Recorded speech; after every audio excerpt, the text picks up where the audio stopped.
The machine will come with the skirt attached, but if installation or removal is needed, follow these steps. First, you'll need to get the deck in the pad change position. To do that, lift the deck upward about 90 degrees.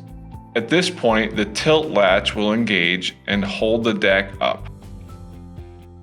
To install the skirt on the 20-inch and 24-inch machines, first slide the skirt onto the burnish head, aligning the slots in the skirt with the tabs on the deck. Make sure the 1/4-inch bolt is at the back of the shroud.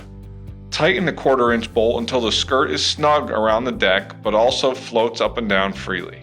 To install the skirt on the 27-inch and 28-inch machines, slide the skirt onto the machine fully by holding it perpendicular to the burnish head and working it toward the burnish motor. Then rotate it down and into place. When aligned properly, one ear will rest between the knob and dust control pipe on the shroud.